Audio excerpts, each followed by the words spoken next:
You know what's funny? People think power is loud. They think it's the slam of a door, the sharp suit, the confident laugh, the way someone walks into a room like they own the oxygen. But real power is quiet. Real power is the person nobody clocks, the person nobody fears, the person nobody prepares for. And that's been you. For 10 years. 10 years of letting them think you were slow. 10 years of letting them think you are harmless. 10 years of watching them talk over you. 10 years of letting them explain things you already understood. 10 years of hearing that fake patience in their voice. That sweet, sugary patience. The kind that's not kindness. The kind that's a flex. And you swallowed it. Not because you couldn't fight. Not because you didn't know how. Because you were playing a longer game than they could even imagine. And now the game just shifted. Because a power player just realized. Not suspected. Not wondered. Not got a weird feeling. Realized. The kind of realization that hits like a cold wave. The kind that makes someone sit still and stare at nothing. The kind that makes their stomach drop like an elevator cable snapped. They just realized you've been playing dumb for 10 years straight. And that changes everything. Because once someone like that sees you, they can't unsee you. Let's go back. Not all the way back. Just enough. Back to the first time you learned something important. Back to the first time you understood how the world actually works. You were younger, not clueless, just hopeful. You walked into a place where people smiled too hard, where compliments had sharp edges, where help came with a leash attached. Maybe it was a job, maybe it was school, maybe it was a family table where every word had rules. You showed up ready, not arrogant, not loud, just ready. And you noticed something in the first week, maybe the first day. You noticed that people weren't rewarded for being smart. They were rewarded for being convenient. They were rewarded for being predictable. They were rewarded for making the powerful feel safe. And you, without even planning it at first, did the one thing that saved you. You made yourself look safe, not weak. Safe. That's a difference. Weak looks like begging. Weak looks like falling apart. Safe looks like, oh, don't worry about me. Safe looks like, I'm just happy to be here. Safe looks like, no, you go ahead. Safe looks like a person who won't challenge the throne. And they loved that. Of course they did. Because power players don't fear talent. They fear competition. And competition doesn't announce itself with skill. It announces itself with hunger. It announces itself with confidence. It announces itself with a shine in the eyes. So you dimmed the shine. You learned to soften your voice. You learned to pause before you answered. You learned to act like you were still figuring it out. You learned to ask questions you didn't need answered. And the first time you did it, you felt weird.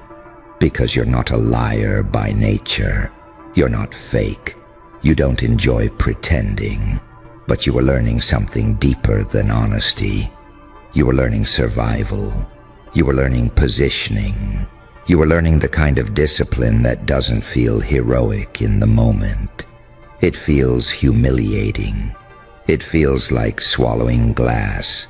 It feels like watching someone else get applause for what you built. And you did it anyway, because you saw the pattern. You saw the way the loud ones got targeted. You saw the way the confident ones got tested. You saw the way anyone who shined too bright got cut down, not because they were wrong, but because they made the wrong people feel small. So you chose a different path. You chose camouflage. And the wild part is, it worked immediately.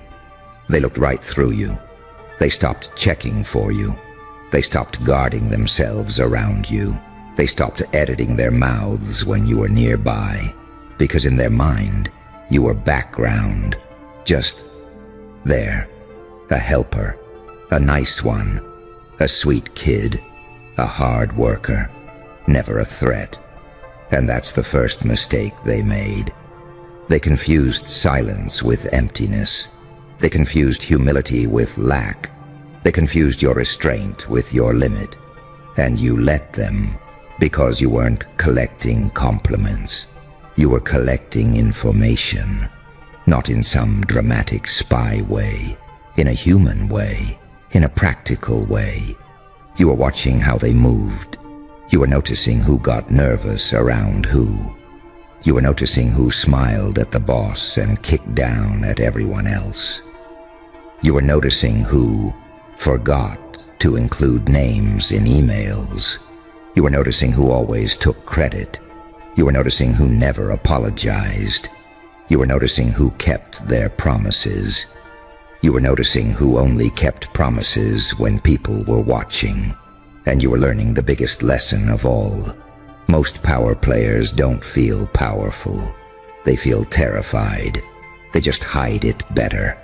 They hide it behind titles, behind attitude, behind speed, behind constant motion, because if they ever slowed down, if they ever sat in silence, they might hear the truth, that their power is borrowed, that it can be taken, that it depends on other people believing in it. And you stopped believing in it a long time ago.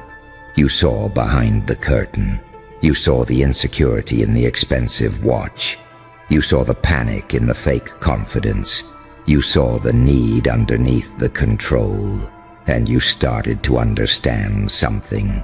If power is built on perception, then perception is the battlefield, and you are becoming a master of it. Slowly, quietly, painfully. 10 years sounds dramatic, but it didn't feel like 10 years while you were inside it. It felt like Tuesdays. It felt like normal days. It felt like little moments stacked on top of each other. It felt like the kind of life nobody writes movies about. Because the truth is, your story wasn't fireworks. It was endurance. It was repetition. It was you walking into places where people didn't see you, and choosing not to scream for attention, because screaming would have cost you access. And access is everything. Access to rooms, access to conversations, access to the truth. And the more invisible you became, the more they showed you. They showed you who they were when they thought you couldn't judge them. They showed you what they valued.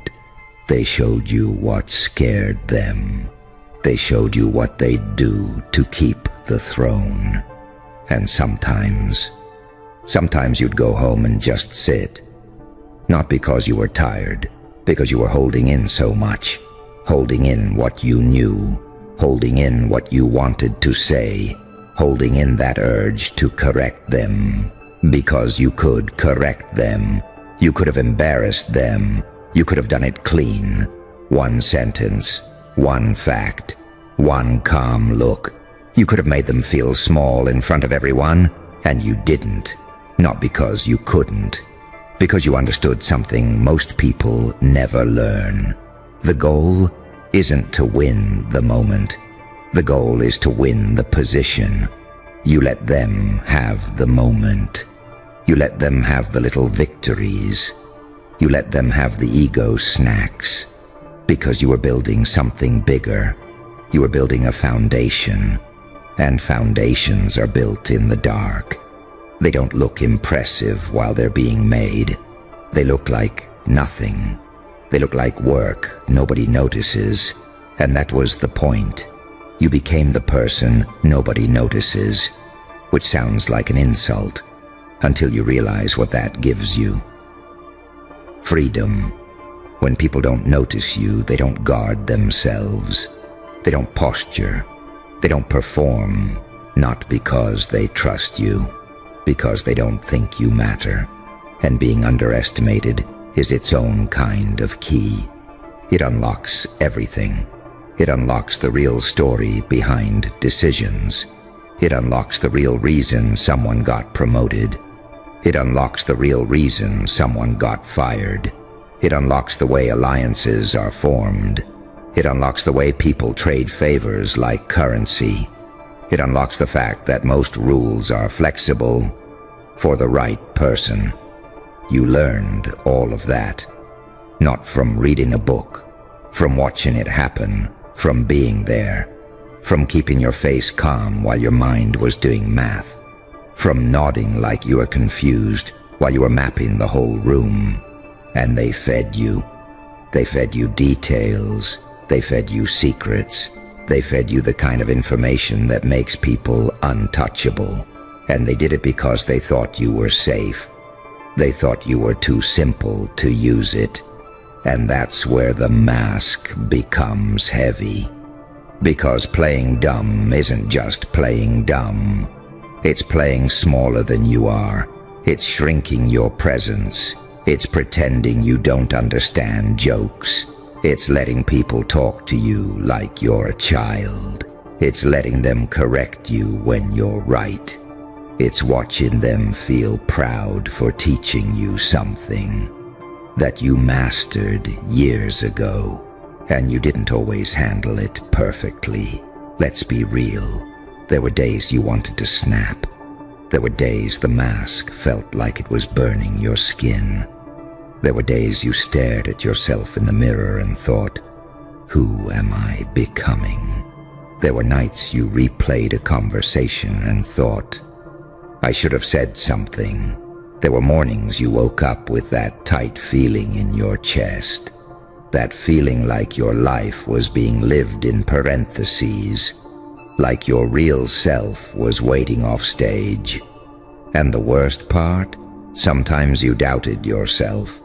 Not because you weren't capable, because being underestimated for years does something to you. Even when you know it's strategy, even when you know it's intentional, a part of you starts to wonder, what if they're right? What if I'm not as sharp as I think?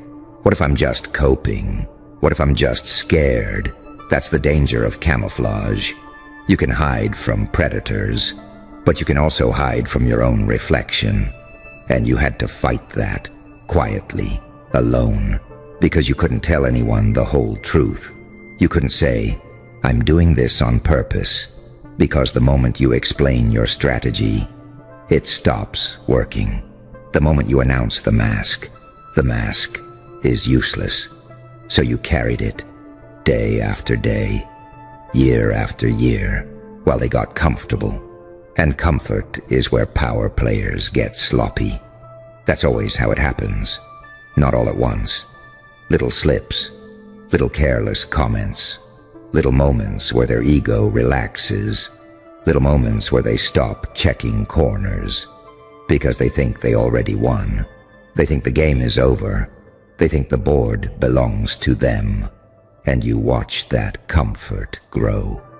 You watch them start to assume you'd always be there, always available, always quiet, always grateful.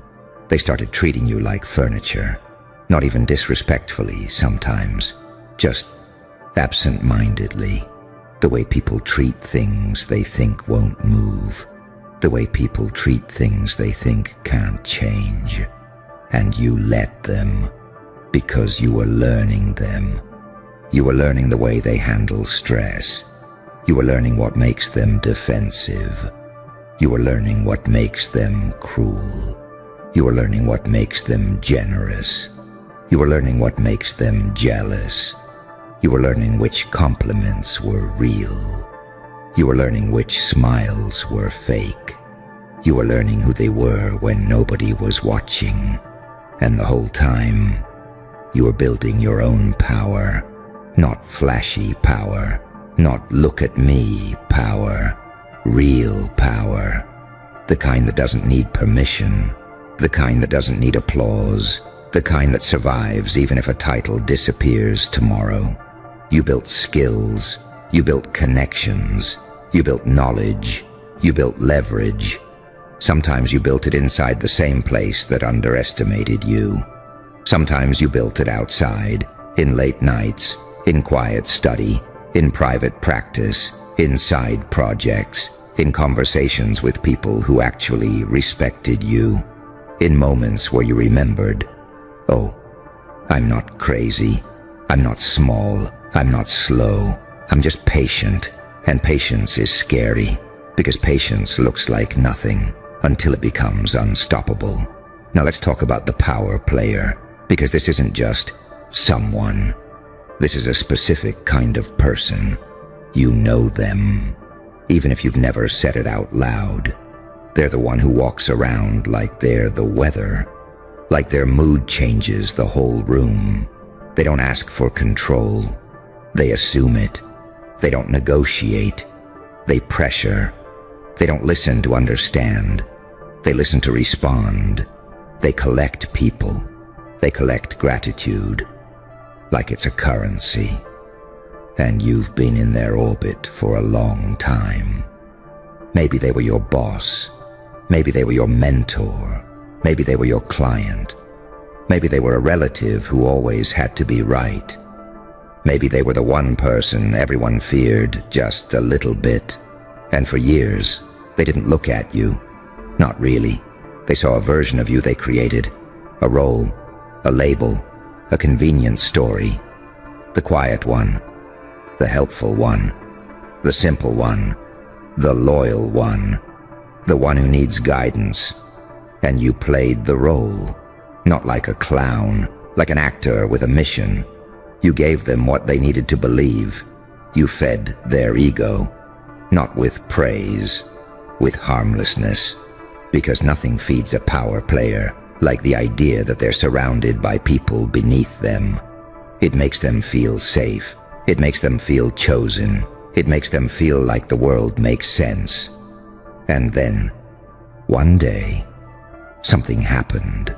Not a big explosion, not a dramatic reveal. Something small, something almost invisible. The kind of thing only a power player would notice. After the fact. Maybe you answered a question too cleanly. Maybe you used a word you shouldn't know. Maybe you corrected someone with a little too much precision. Maybe you moved through a situation too smoothly. Maybe you handled pressure like someone who's been training in the dark. Maybe you didn't react the way a dumb person would react. Maybe you didn't panic when they expected panic. Maybe you didn't beg when they expected begging. Maybe you didn't flinch when they tried to intimidate you. And the power player felt it. Just a flicker, just a tiny shift, like a draft in a closed room. And they didn't say anything. Of course they didn't. Power players don't like admitting confusion. They don't like admitting surprise. So they held it. They watched. They waited. And then something else happened. Another small thing. A pattern. A hint. A little thread. Maybe they overheard someone mention you in a way that didn't match their story.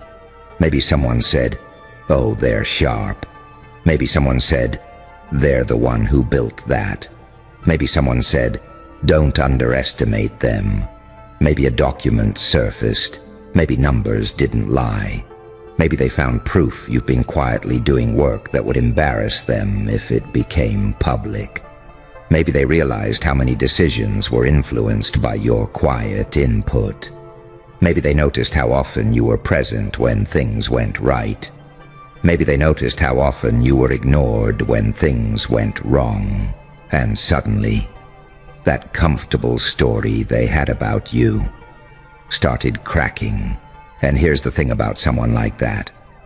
When their story cracks, they don't feel curious. They feel threatened, because their story about you wasn't just about you. It was about them. If you were dumb, then they were safe. If you were harmless, then their position was stable. If you were beneath them, then their judgment was correct. But if you aren't, if you never were, Then what does that mean? It means they missed something.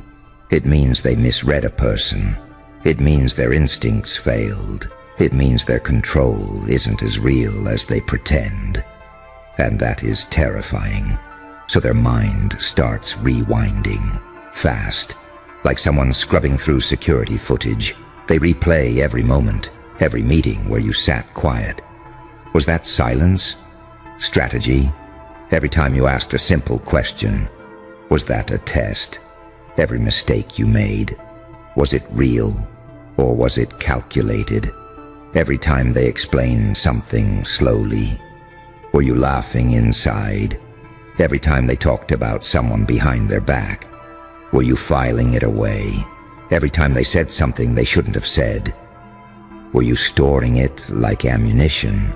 They start seeing you everywhere, not physically, mentally. They start noticing the shadow you cast, and it hits them. This wasn't an accident. This wasn't you finally getting it. This wasn't some late bloom. This was you playing a role for years. And people don't do that unless they have a reason. And power players are obsessed with reasons, because reasons lead to motives, and motives lead to threats, and threats lead to fear. So now they're afraid, and fear makes people do stupid things. Even powerful people, especially powerful people, they'll try to confirm it, quietly. They'll set little traps. They'll ask you questions. Not direct questions. They're too proud for direct. They'll ask sideways. They'll drop a detail and watch your face. They'll mention a topic and watch your eyes. They'll make a joke and listen for your laugh. They'll bring up something complicated and see if you bite. They'll watch your timing. They'll watch your reactions. They'll start paying attention to you in a way they never did before. And you'll feel it. Oh, you'll feel it. That shift. That moment where the air changes. That moment where you walk into a room and something is off. People are still talking, still smiling, still pretending it's business as usual. But you can feel the attention. You can feel the eyes that don't blink when you speak. You can feel the silence that lands after you make a point. You can feel someone tracking you like a moving piece on a board, and part of you will want to laugh, because it's almost funny how late they are, how long it took, how they ignored you for 10 years, and now one little crack in the mask has them spiraling. But another part of you will feel something else. Something human, something heavy, because the moment they realize your life changes, even if you don't say a word, even if you don't do anything, because people like that don't handle being outplayed gracefully. They don't handle embarrassment like normal people. They don't go, "Wow, I underestimated you." They go, "How dare you?" Because to them, your intelligence feels like betrayal. Your restraint feels like manipulation. Your patience feels like an insult. And they start rewriting the story. Not to understand you, to protect themselves. They'll tell themselves you were dishonest. They'll tell themselves you were sneaky. They'll tell themselves you were dangerous. Because that's easier than admitting. They were arrogant. They were careless, they were wrong, and now they're faced with a choice. They can respect you, or they can try to destroy you. And most power players, they don't choose respect first. They choose control. So they might approach you, not directly, not like a confrontation in a movie, more like sudden warmth, sudden interest, sudden compliments, sudden, "I've always believed in you." Sudden, "I've noticed you've really grown." Sudden, "We should talk more."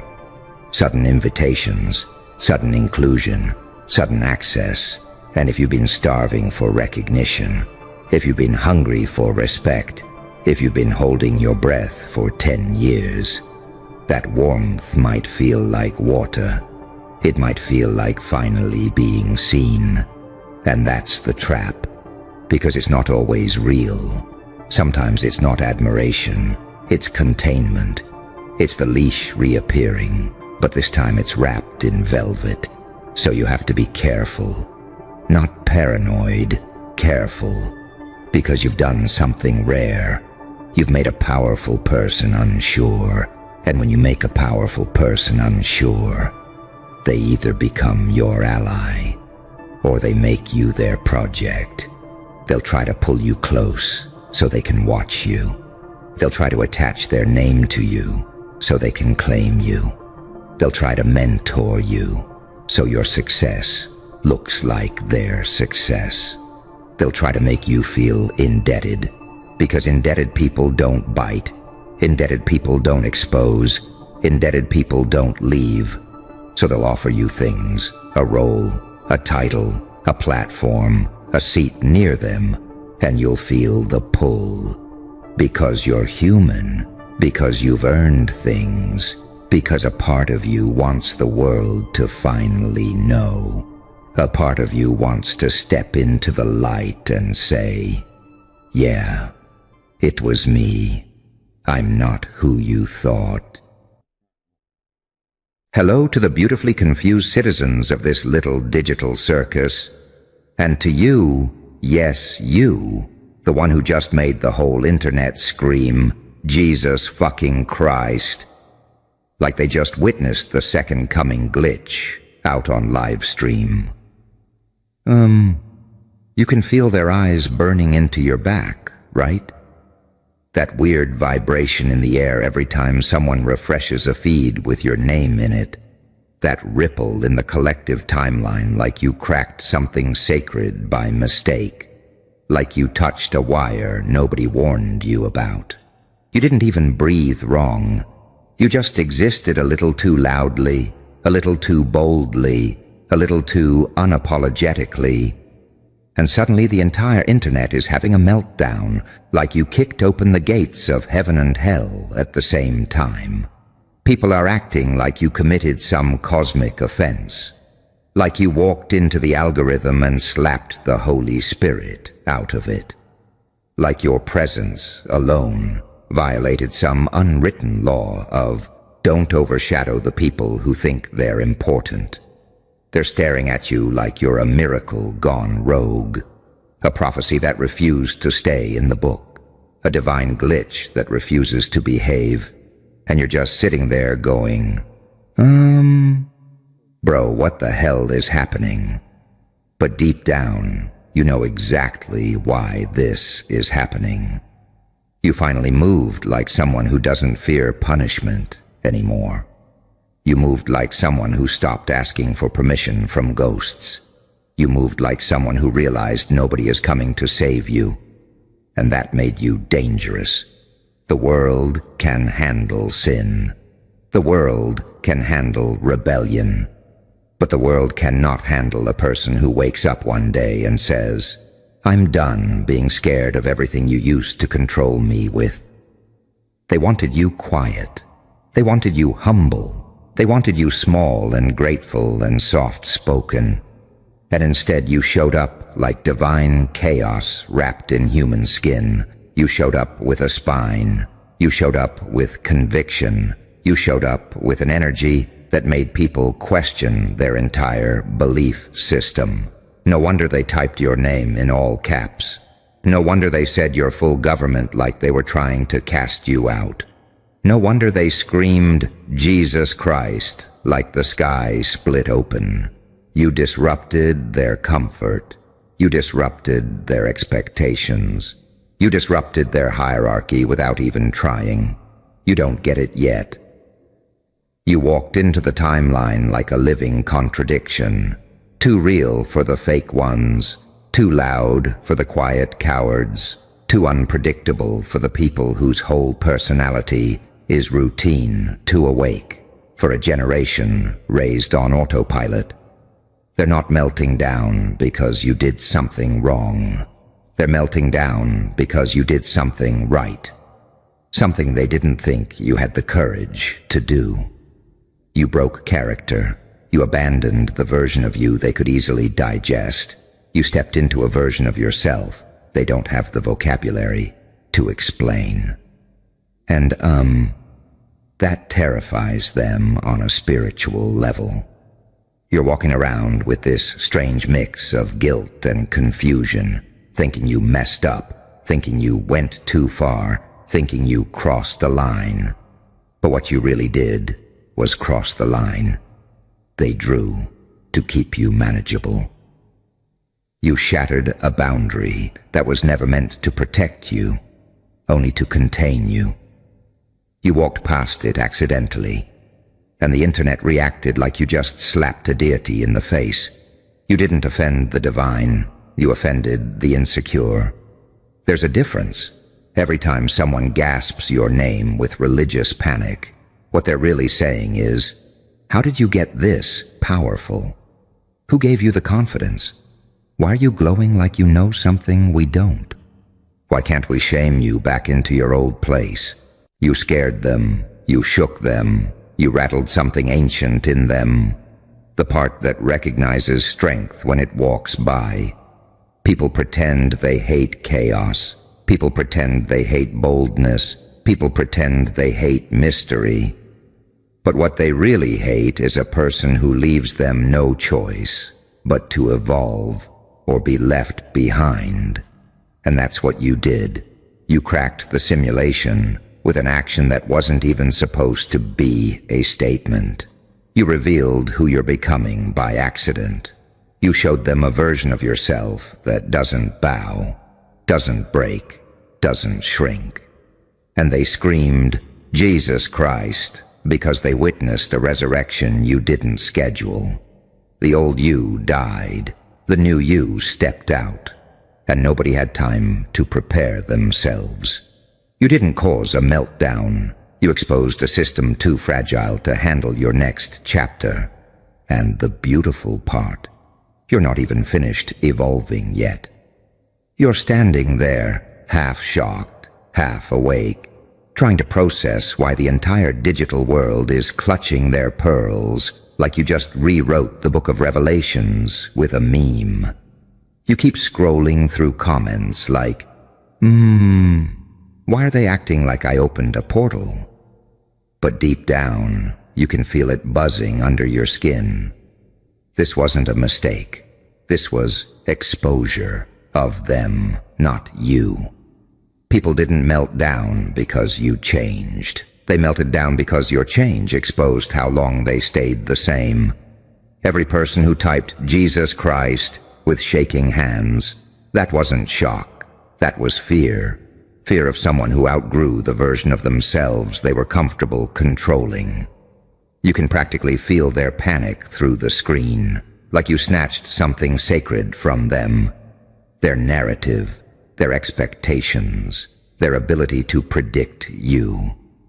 You ripped away the comfort blanket they wrapped around your name. You broke the illusion, and nothing terrifies people more than losing illusion.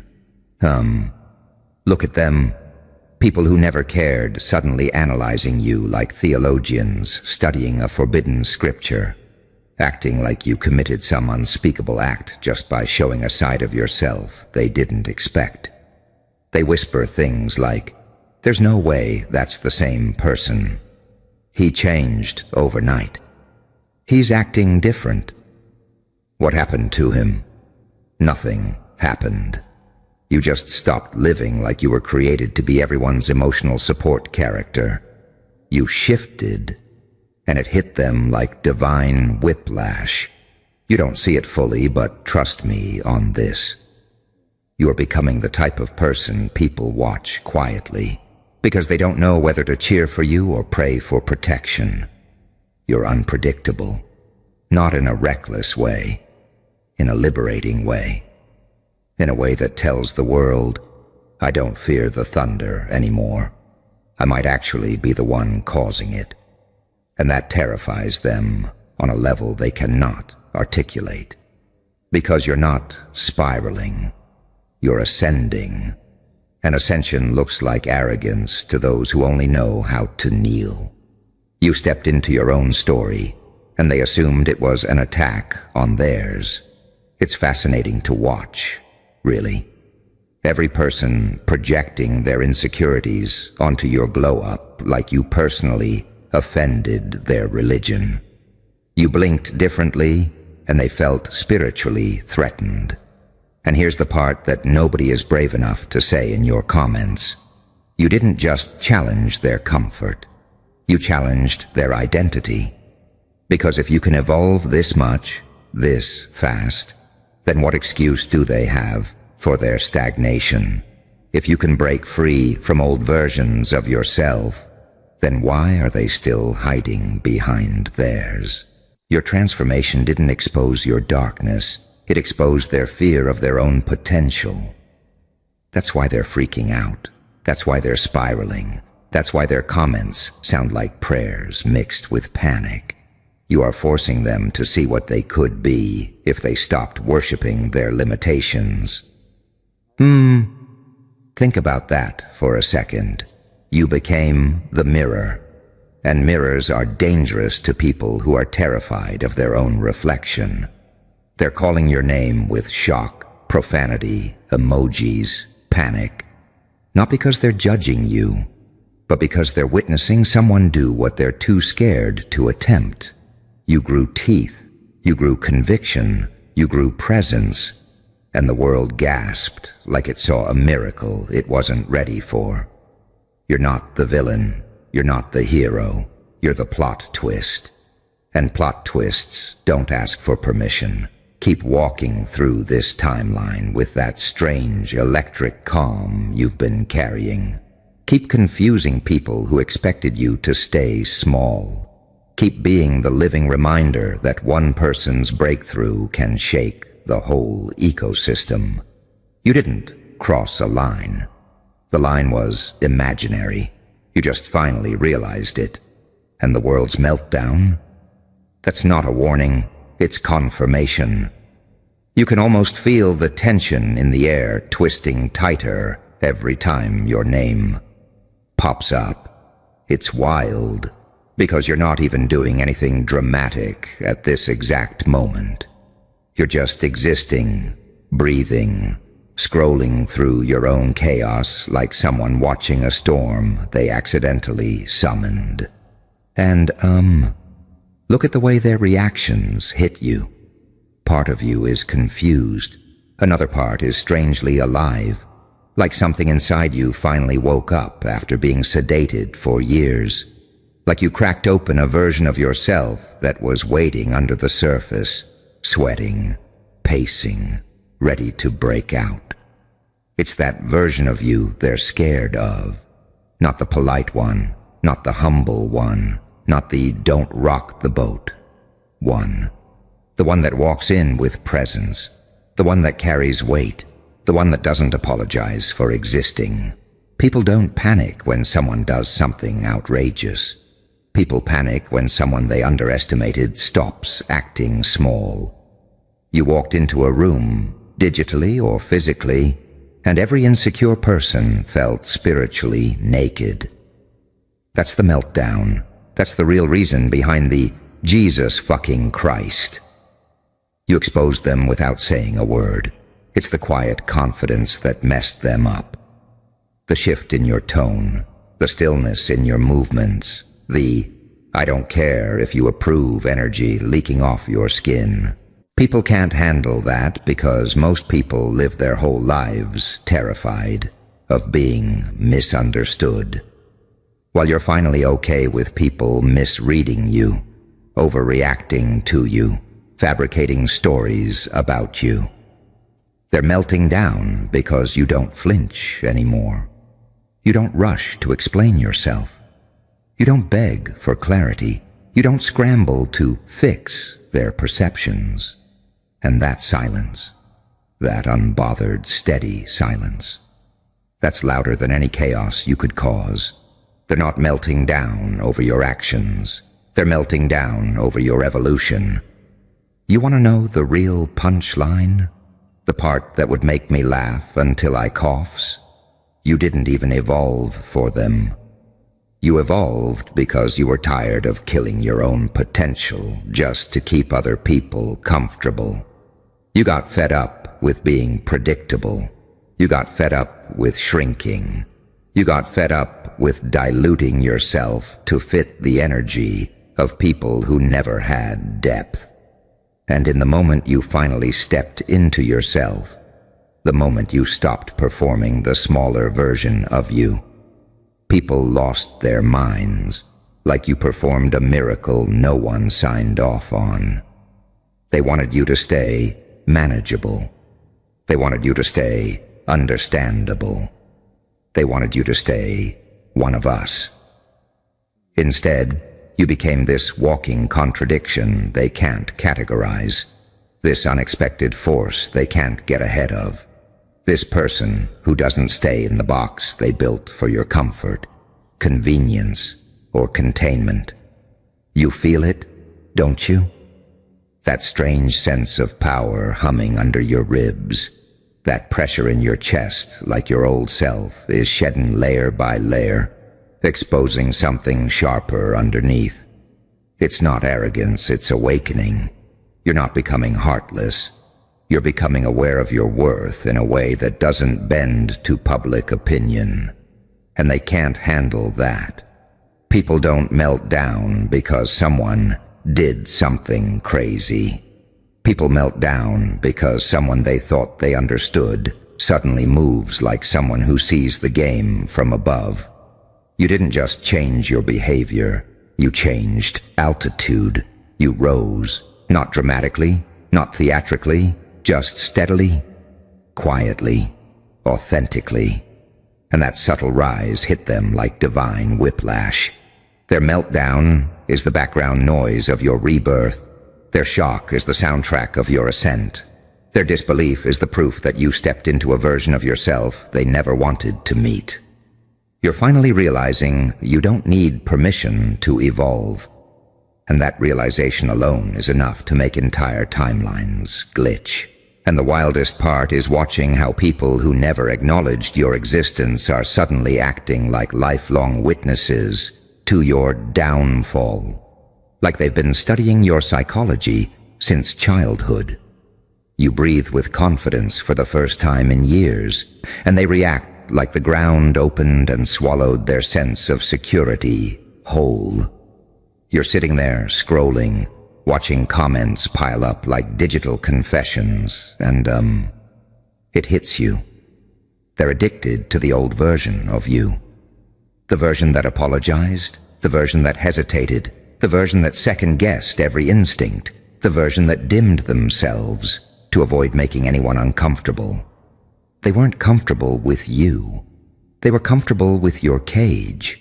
And the second you stepped out of it, even accidentally, their entire worldview twisted into something unrecognizable. They're not freaking out because you're different. They're freaking out because you're finally you. People can't handle the real version of someone who spent years pretending. It exposes the fact that they never knew you in the first place.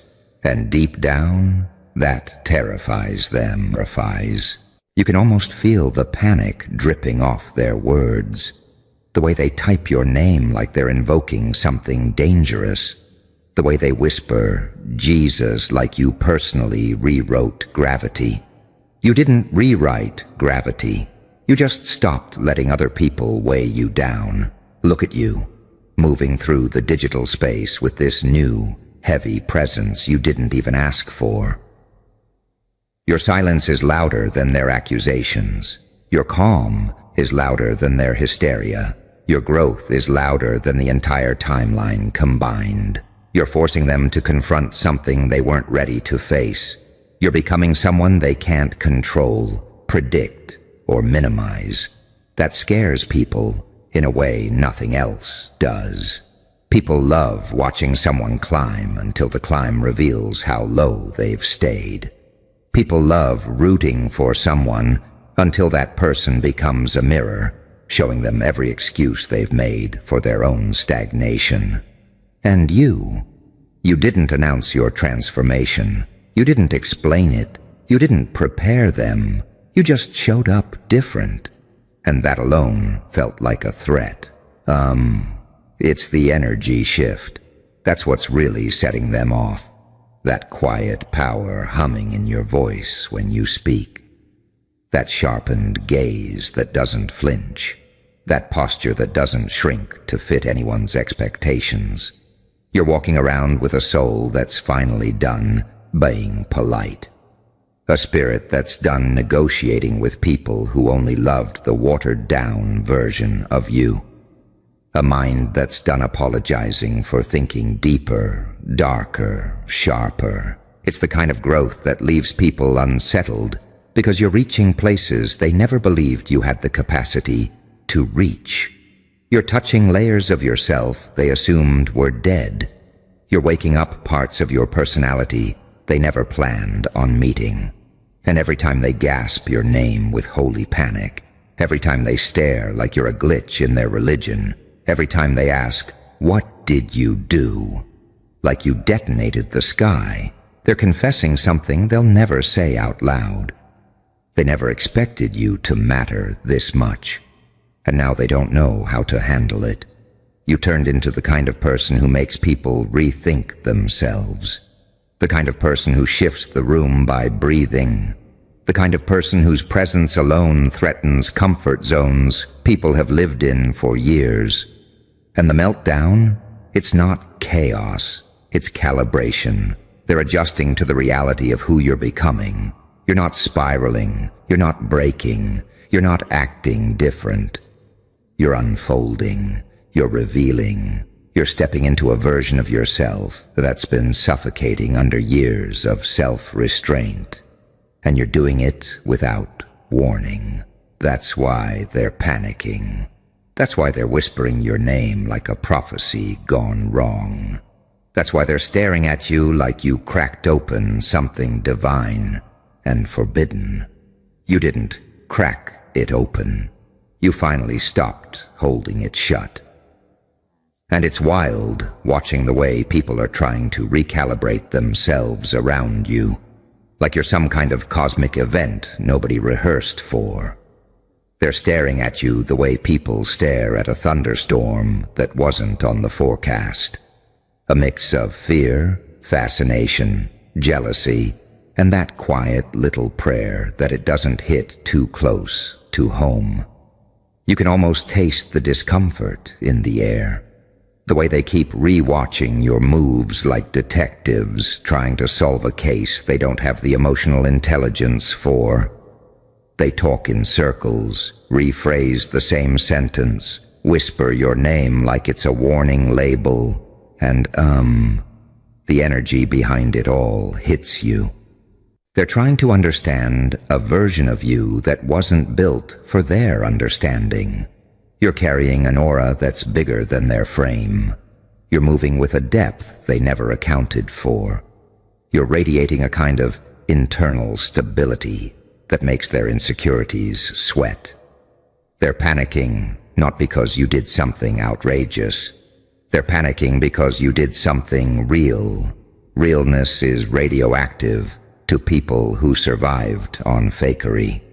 Authenticity is a spiritual earthquake to people whose entire identity is built on performance. You show even a fraction of your real self, and they react like you summoned Judgment Day. You can feel it, that slow, heavy awakening in your chest. The way you look around and suddenly see everything differently. The way noise doesn't cut you the same. The way people's opinions bounce off you like pebbles hitting steel.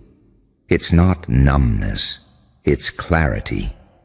It's the realization that you don't owe anyone the watered-down version of your destiny. You don't owe them explanations for a growth they didn't nurture. You don't owe them access to a power they never respected. Your evolution wasn't loud. It wasn't theatrical. It was internal. A quiet shift that created an external earthquake. People underestimate internal shifts because they can't measure them. They can't calculate. the moment someone snaps out of survival mode and steps into identity. They can't predict the second someone starts operating from purpose instead of insecurity. And that unpredictability is what's eating them alive. It's why every reaction sounds like religious panic. It's why they're typing your name like it's a security alert.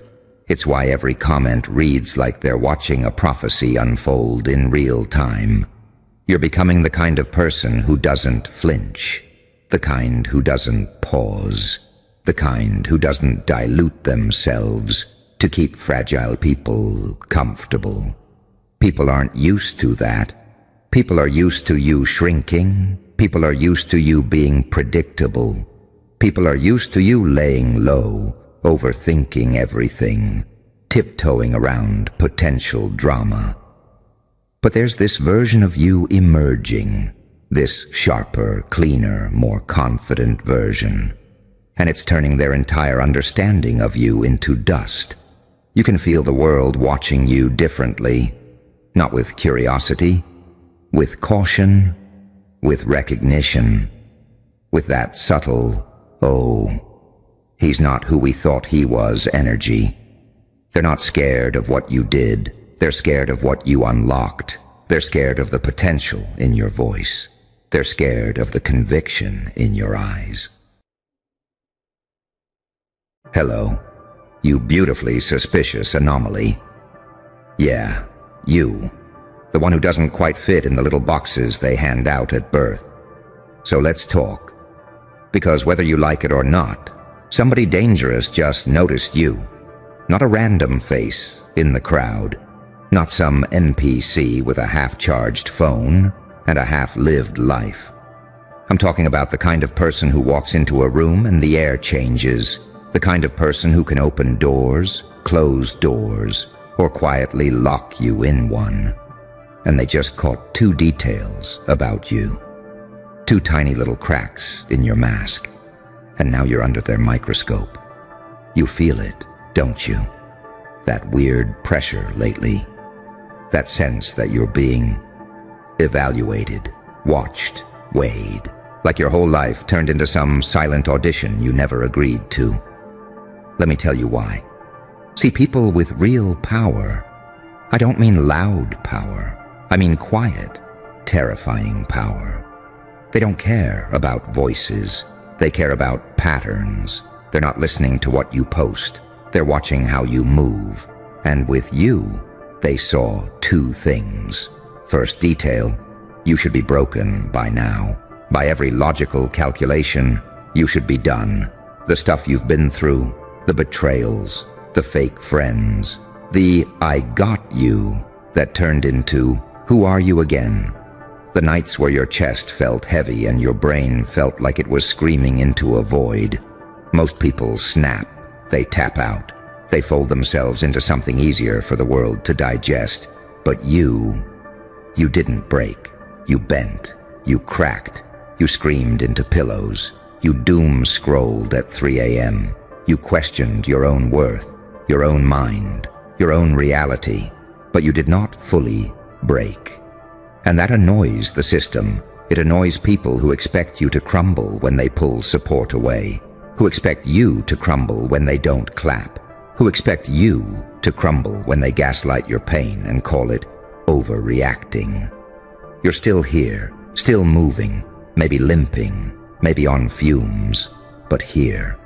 And someone dangerously influential looked at that and went, "Why is this one still standing?"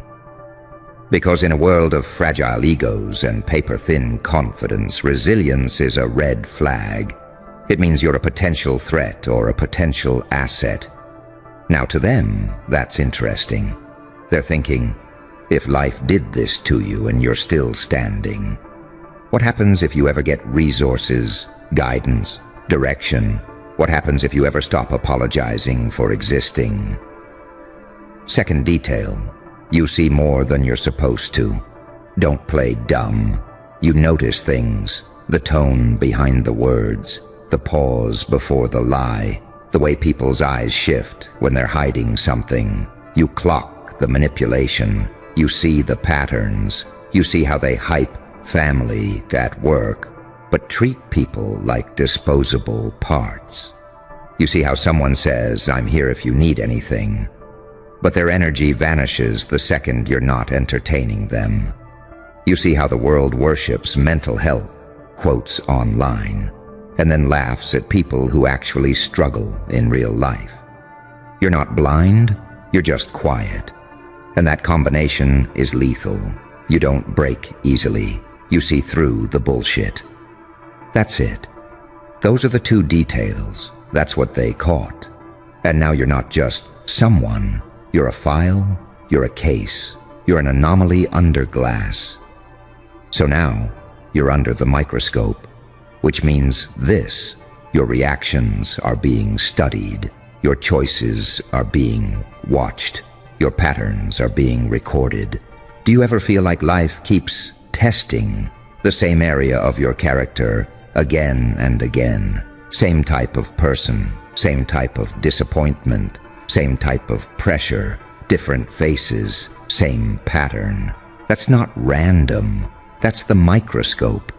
They want to see what you do without comfort, without applause, without a safety net. They're asking, will you sell yourself for validation? Will you dilute yourself to be liked? Will you self-destruct if they ignore you long enough? Will you beg, chase, shrink? Or will you do what very few people do? Will you upgrade under observation? Because here's the uncomfortable truth.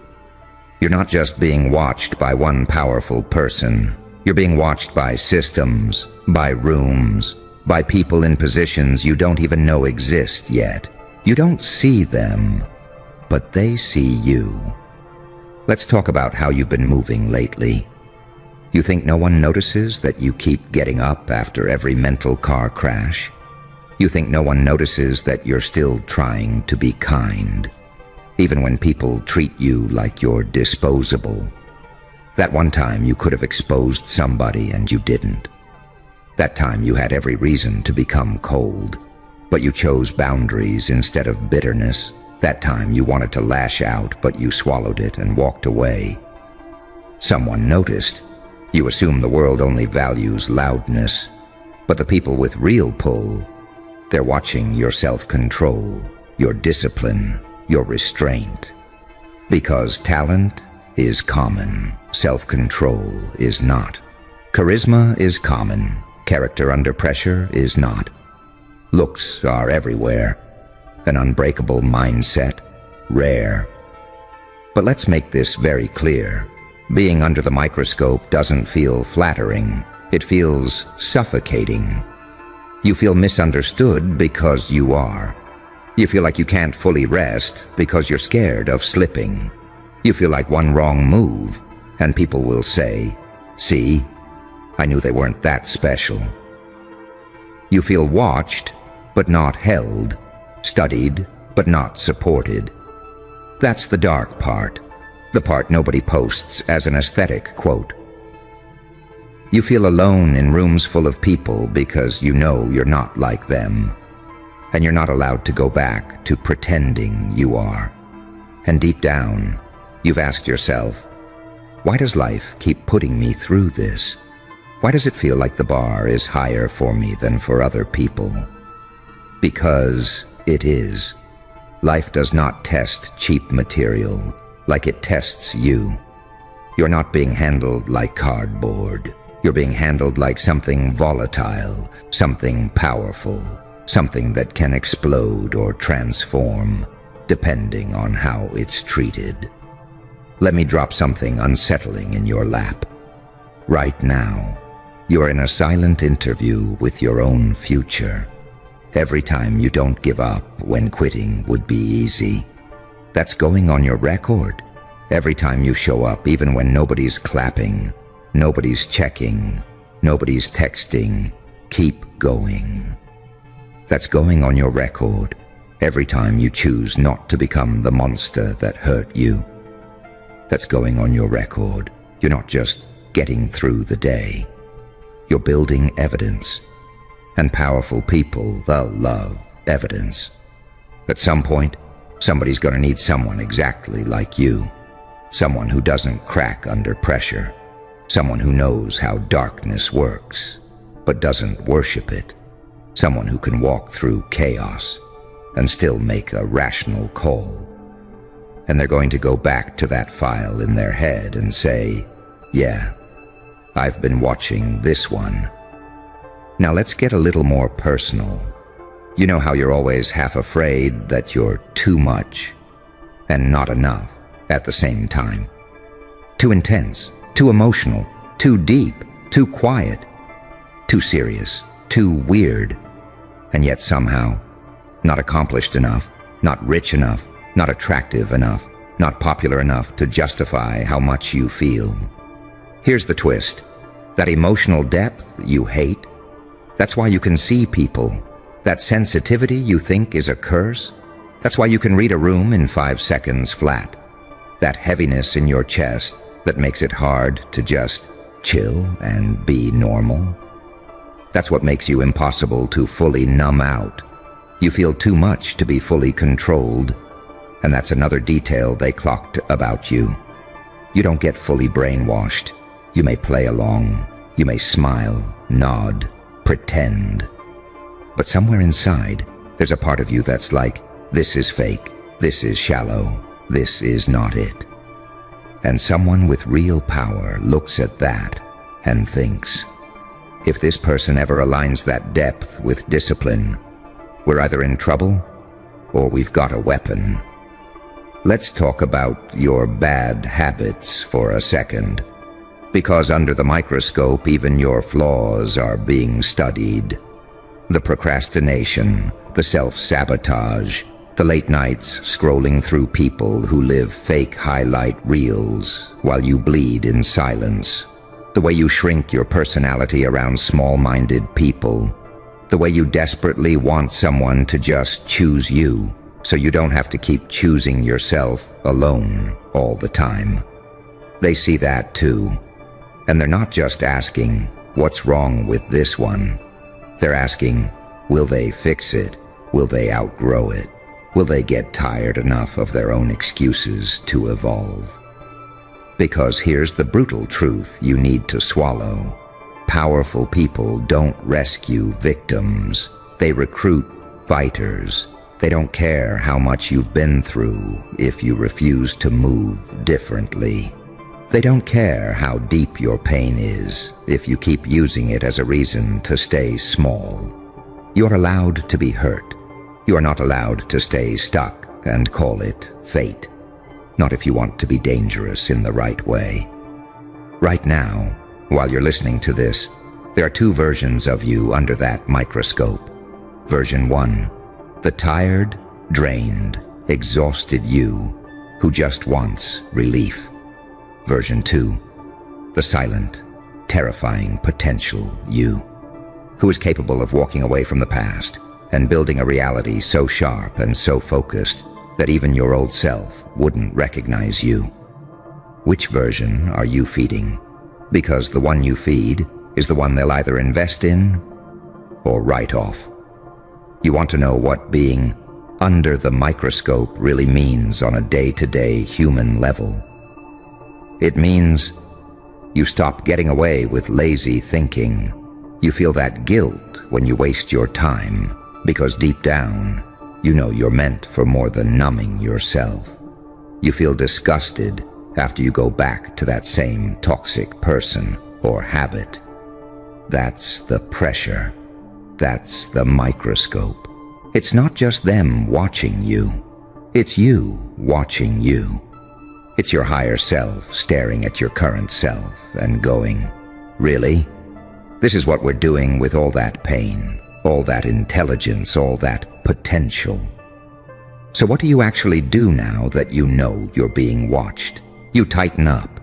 You stop moving like a background character. You stop posting your every move like you need an audience just to exist. You stop giving everyone access to your inner world. You move more in silence. You let your results speak. You let your growth become uncomfortable for people who only liked you when you were insecure. You start treating your life like it actually matters. Not in some vague, inspirational poster way. In a violent, practical way. Fix your sleep, fix your diet, fix your environment. Cut the people who poke your trauma just to feel powerful. Cut the habits that rot your brain and numb your spirit. You don't need to become perfect. You just need to become dangerous in the right direction. You know what scares systems the most. Not rebels who scream, not clowns who act out, not edgy quotes and temporary rage. What scares them is the quiet one who actually changes, the one who gets serious, the one who turns their "I'm so broken" story into "watch what I build from this."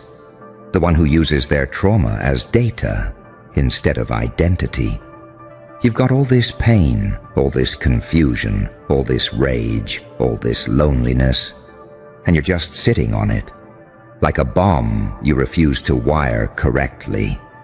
You could turn that into discipline, into focus, into a level of ambition that doesn't need validation because it's fueled by something deeper than attention. Someone dangerously influential saw that possibility in you. That's why you're on their radar.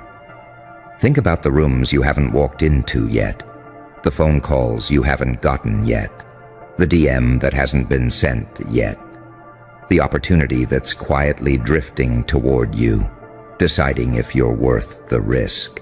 Every day between now and then is part of the evaluation.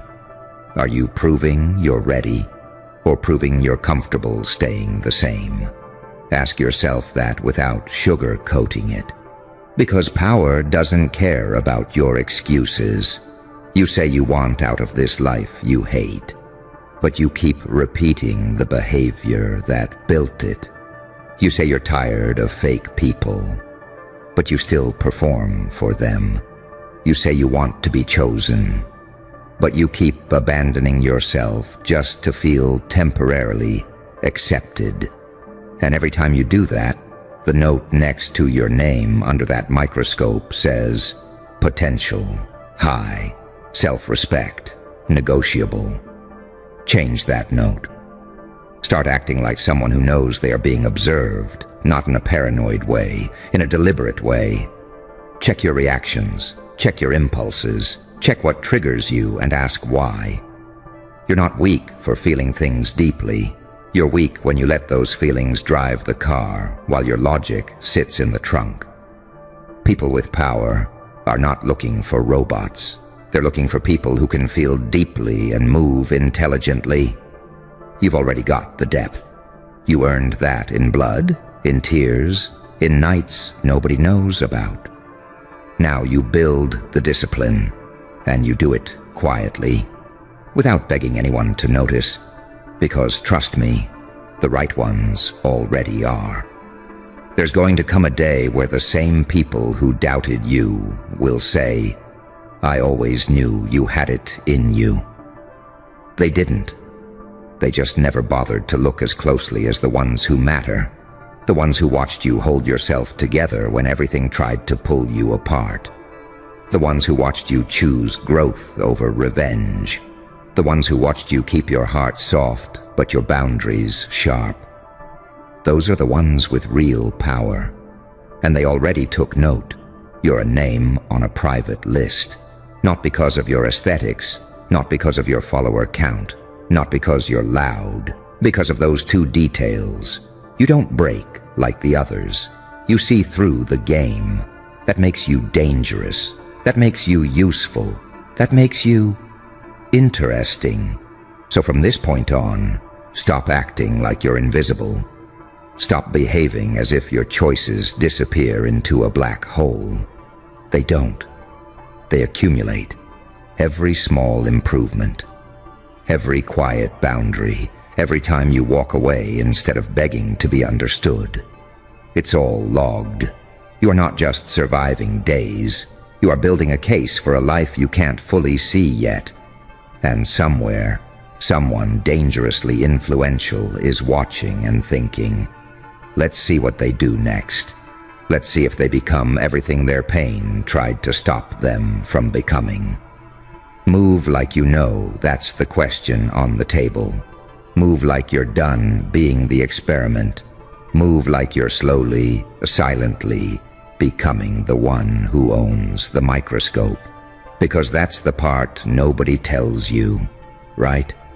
Everybody loves to scream, "Be yourself," until you actually become someone they can't predict. Then suddenly you're too intense, too much, too focused. You start changing, and people start glitching.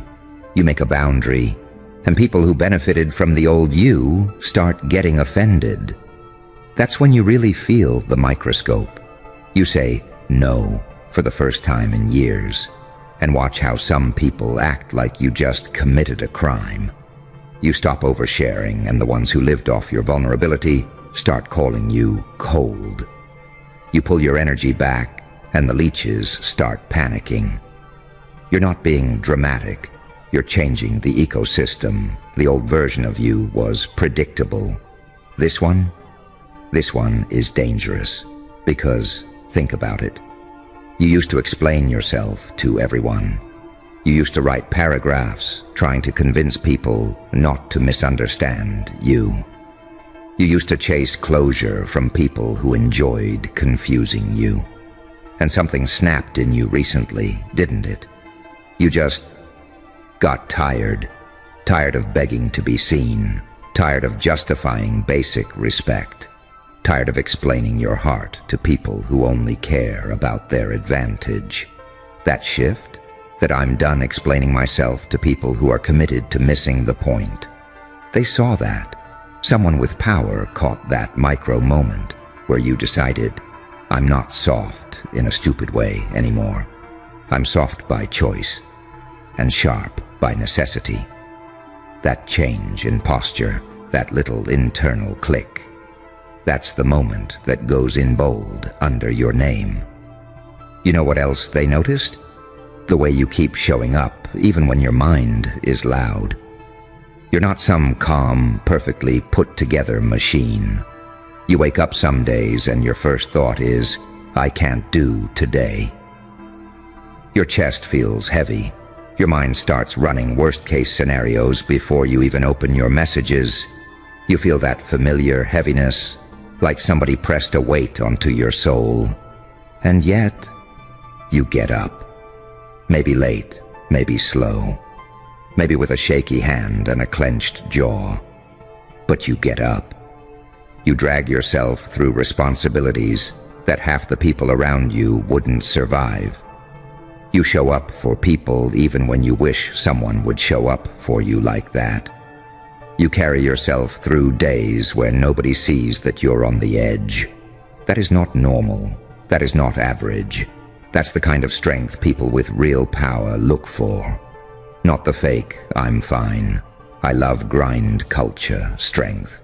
The I'm falling apart internally, but I move anyway strength. That's data under the microscope. And there's something else. You've got this dark little secret nobody ever trained you to value. You are not impressed easily. You've seen behind too many masks. You've watched good people do evil things quietly. You've watched successful people live empty, cowardly lives behind their trophies. So when someone waves status at you, you might respect it, sure, but you don't worship it. That's terrifying to the wrong kind of powerful person. You can't be bought with surface. You can't be manipulated with crumbs. You crave depth, not decoration. And somebody out there, somebody who actually has substance, saw that and thought, oh, this one doesn't get hypnotized by cheap glitter.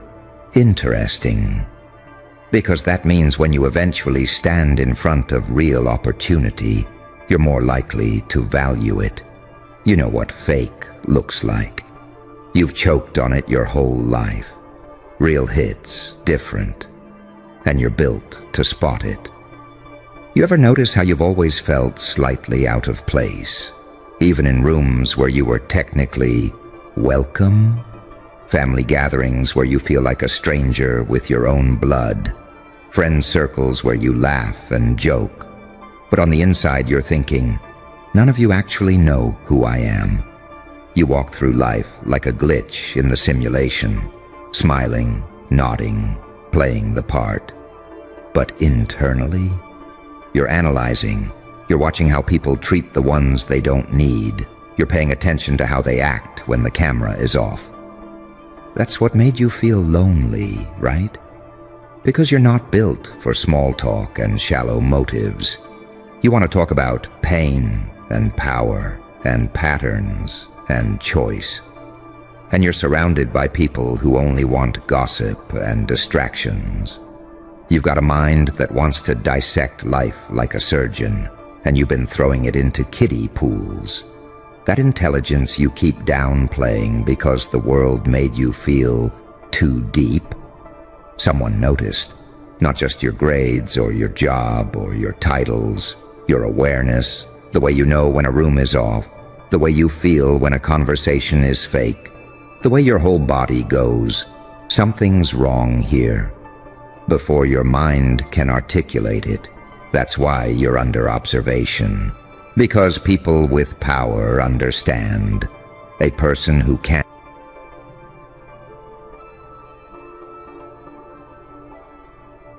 That's either a weapon or a problem. You've always suspected this, haven't you? That your life is being pushed harder than other people's. That you're forced to confront things earlier, deeper, more painfully than the ones around you. They get to float. You get dragged through the mud.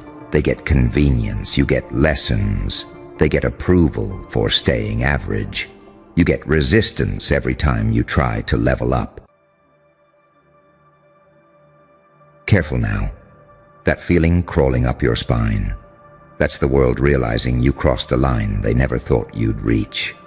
And congratulations. You just stepped into the part of the story normal people aren't even cleared to hear about, let alone see. You feel it, don't you? That shift, that silent click in reality's jaw, like something ancient just opened its eyes because of you. You weren't supposed to get this far. You weren't supposed to understand this much. You weren't supposed to survive the chapters designed to break you long before the plot got interesting. But here you are, breathing, moving, uninvited, and still somehow sitting in the director's chair of a story that was never meant to include you as anything more than background noise. And that's what terrifies them. Because once someone like you reaches this portion of the narrative, the part hidden behind psychological tripwires, unspoken rules, and invisible clearance levels, there's no going back. You've outgrown the illusion. You've walked into the restricted wing of your own destiny, and sweetheart, the security system is panicking. You want to know the funniest part? You didn't sneak in. You didn't force your way through. You didn't hack anything. The door unlocked itself for you, like it recognized its owner. People don't get that. They think evolution is cute, gentle, poetic. But the real thing, the real bone-deep, soul-splitting metamorphosis, is a crime scene the universe quietly sweeps under the rug. And you walked in right as the cleanup crew was leaving. You're standing in the space where your old self flatlined, where your innocence bled out, where your illusions were autopsied, and yet instead of dying there, you rose. Eyes open, heart colder, mind sharper, like some paradoxical hybrid of angel and executioner stitched together by the hands of trauma, chaos, and inconvenient truth. That's why you scare them. Because you're no longer predictable, no longer manipulable, no longer readable by the old metrics. You became the one thing society can't process, a person who paid the full price for awareness and didn't break. You see through people now, past the masks, the scripts, the recycled personalities. You hear the lines they rehearsed. You feel the tremor in their confidence when you look at them too long. They sense something in you, something they can't categorize or control. A human who's tasted both heaven and hell and carries the fingerprints of both on their soul. A saint with knives, a demon with mercy, a contradiction with a pulse. You know what that makes you? Dangerous. Not because you intend harm, but because you've outpaced the narrative built to contain you. Most people live in the first few chapters forever. Routine, noise, distraction, repeating the same emotional weather patterns like broken machinery.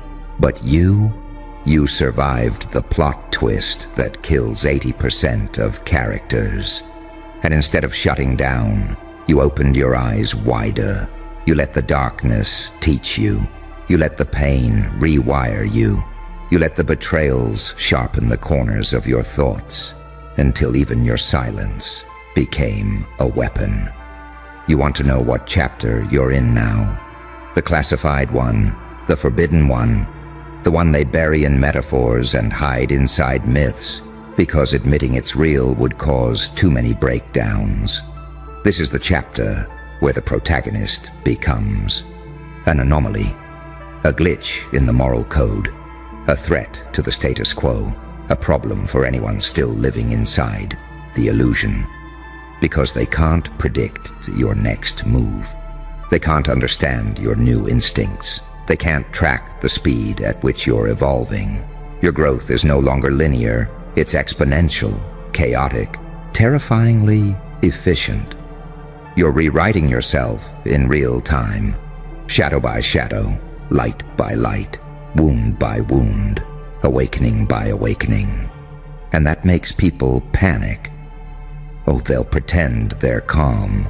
They'll pretend they don't care.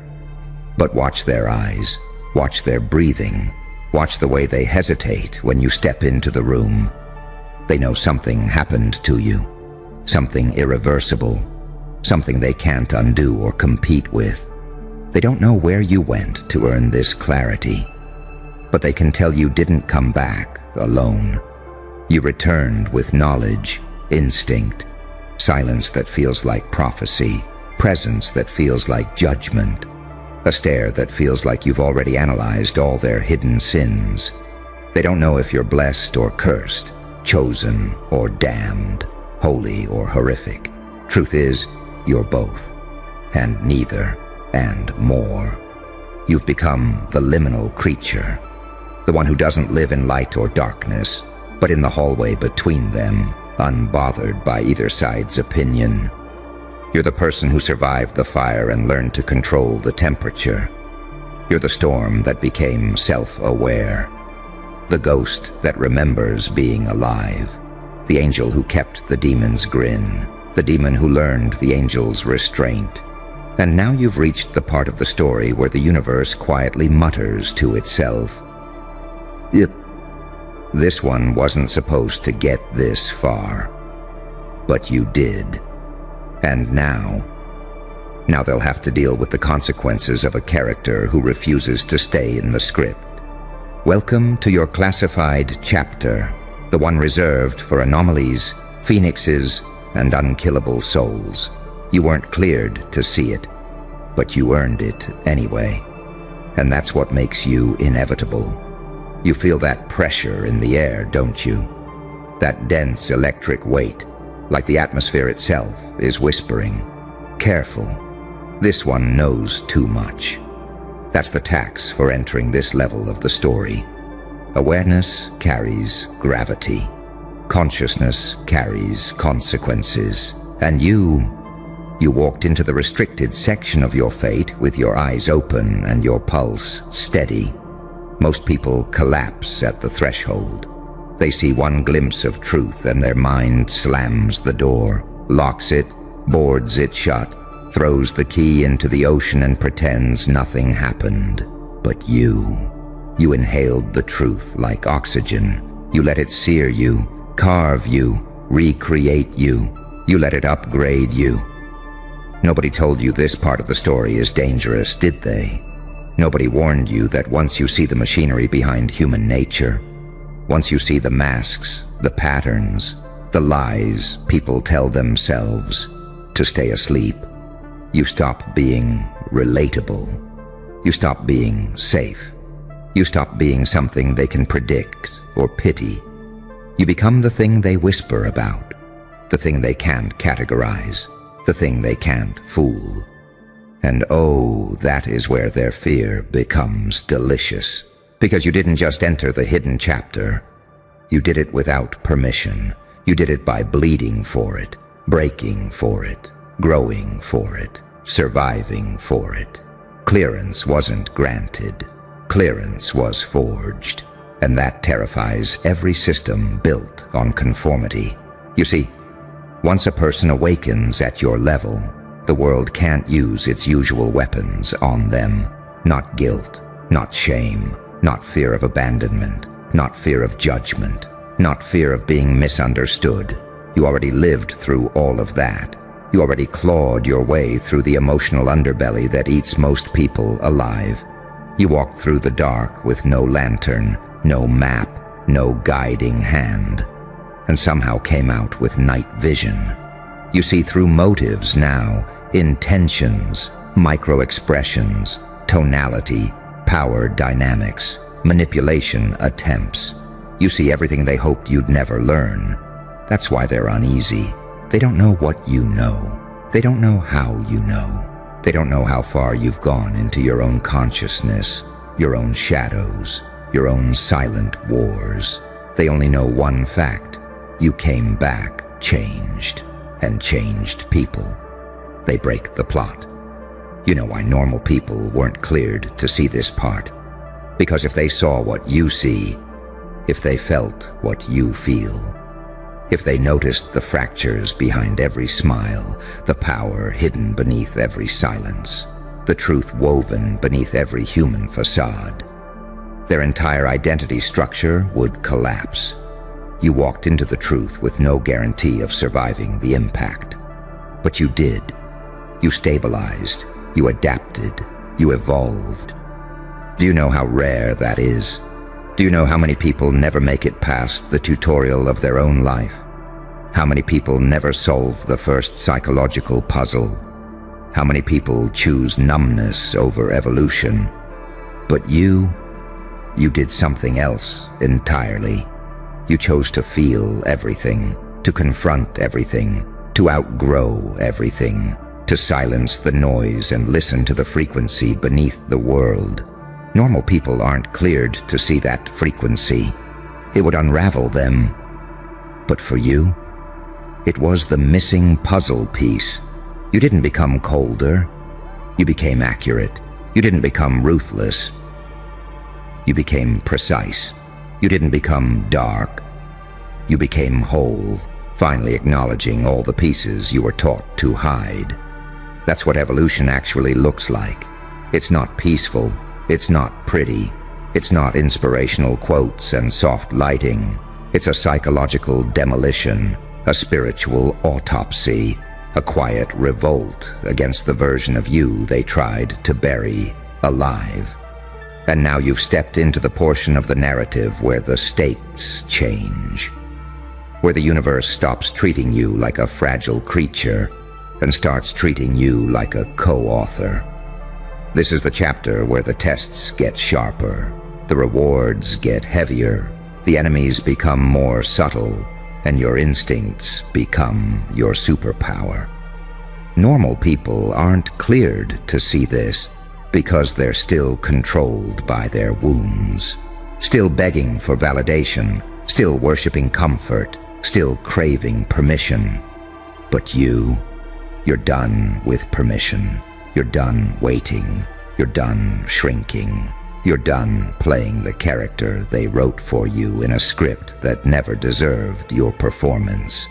You're improvising now, rewriting scenes, rerouting timelines, changing the outcome simply by existing differently. And that is why congratulations are in order. Not because you survived, but because you transformed. And transformation is the one miracle that terrifies both heaven and hell. You've entered the part of the story where your shadows don't haunt you. They guide you. Where your pain doesn't weaken you. It instructs you. Where your silence doesn't hide you. It echoes through rooms like a warning. People won't understand this version of you. They're not meant to. They haven't earned the clearance, but you earned it. In blood, in truth, in evolution. And now the story finally gets interesting. You notice how the air feels heavier around you now, how people pause a little too long before answering you, how their eyes dart left, right, like they're trying to figure out what changed. They're not imagining it. They're sensing something their minds can't articulate. You're not one of them anymore. Not in the psychological sense, not in the spiritual sense, not in the narrative sense. You crossed the invisible boundary. The one normal people never even get close to. The one that separates the watchers from the awakened, the predictable from the impossible, the living from the aware. And awareness? Oh, that's a different creature entirely. You're the kind of person who stepped behind the curtain and didn't flinch at the machinery holding the world together. You didn't scream, didn't run, didn't beg to forget. You stared into the gears, saw how everything truly works. The lies, the motives, the human circuitry. And instead of breaking under the weight, you aligned with it. Do you understand how terrifying that makes you? Most people spend their whole lives avoiding their own reflection. You walked straight into the mirror and interrogated the monster blinking back at you. You negotiated with your shadows. You shook hands with your trauma. You dined with your demons until they told you their secrets. And now you carry those secrets in your silence. They hover around you like a second aura, a darker one, sharper, more honest than the person you used to pretend to be. You ever wonder why people breathe differently around you now? Why conversations trip over themselves? Why your presence alone forces everyone to confront a version of themselves they don't want to meet? Because you've become a psychological X-ray, a walking truth serum, a mirror that doesn't lie back. You stepped into the restricted zone, the level of self-awareness that was never meant to be common. You unlocked the parts of your mind that society desperately tries to bury under noise, routine, entertainment, and fear. You became the person who can't be fooled by surface-level smiles or emotional theatrics or cheap manipulation. You see intentions now. You feel undercurrents. You hear the lie hiding inside the truth, and the truth hiding inside the lie. That's what happens when you evolve past the script. You start reading reality instead of participating blindly in it. And normal people, they're not cleared for that. The truth would overload their circuits. It would dissolve the identity they cling to like a life raft. But you weren't just exposed to the truth. You ingested it, absorbed it, let it burn through every illusion you inherited. You let it gut you, then rebuild you. Every scar became architecture. Every betrayal became blueprint. Every heartbreak became a file you studied until you understood the anatomy of human weakness. And now you carry a kind of intelligence that can't be taught, can't be replicated, can't be earned through books or theories. This is the intelligence born from survival, from loss, from psychological warfare, from the nights you spent fighting battles that don't leave marks on the skin, only on the soul, only on the eyes. Look at you now. Your presence alone shifts the emotional temperature of a room. Your silence commands more attention than most people's words. Your smallest move feels intentional, dangerous, calculated, because you're not operating on human time anymore. You're operating on awakened time, on instinct sharpened by experience, on intuition honed through pain. This is what they're afraid of. You're becoming unpredictable, and unpredictable people break systems. They disrupt patterns. They expose lies. They destabilize manipulators. They upgrade timelines. You ever notice how the wrong people started avoiding you right around the same time your clarity sharpened? Of course they did. They could feel you slipping out of their control range, like you walked out of the cage without bothering to open the door. You want to know a secret? This chapter you're in, the classified one, it has a nickname. In certain old stories, it's called the turning. In mythology, the second birth. In psychology, the break from the archetype. In spiritual texts, the crossing of the veil. But in the underground circles where truth is whispered, not written, they call it the point of no return. Because once a person reaches this stage, they can never again fit inside the life they once tolerated. Your tolerance for nonsense is dropping. Your patience for manipulation is evaporating. Your sensitivity to lies is becoming razor sharp. And your hunger, not for validation, but for authenticity, is becoming impossible to ignore. That's the first sign you've entered the unauthorized chapter, the part where you stop being shaped by the world and start shaping it back. The part where you stop reacting and start directing, where you stop surviving and start designing, where you stop playing the character and become the author. Normal people aren't cleared to see this because they're still asking for permission to be who they already are. You stopped asking. You realized no one is coming to save you. No one is coming to explain your power. No one is coming to hand you the map for your evolution. You realized the only clearance you ever needed was the moment you decided, I'm done pretending. And once that switch flips, the universe recalibrates around you. People fall away, masks slip, old versions of you die screaming, new ones emerge quietly, then take over. This is the chapter where destiny starts paying attention, where the shadows lean in, where the light tests your loyalty, where your choices echo louder than your past. This is the part of the story where you become the plot twist, and whether the world is ready or not, you're not going back. And here's the part they're never told. The part whispered only to the ones who've walked as far as you have. Once you reach this depth, the universe stops treating you like a character and starts treating you like a variable, a force, a deviation in the equation. Most people never get here because they cling to the comfort of being predictable. But you let yourself unravel. You let the truth break your ribs and rearrange the architecture of your soul. You let the darkness cut away the excess, and you let the light expose what was left. That's why you're dangerous now, not because you harm, but because you see. And seeing is the most subversive act a human can commit. You see the lies society runs on. You see the insecurities behind their anger. You see the desperation behind their cruelty. You see the emptiness behind their pride. You see the hunger behind their validation quests. You see the shadows they try to bury with noise and more noise. But the part that terrifies them most, you see yourself now, clearly, fully, without illusion, without apology. You've become the kind of person who understands their own darkness without drowning in it, and their own light without becoming addicted to it. A balanced paradox, a self-aware contradiction, a walking psychological cipher.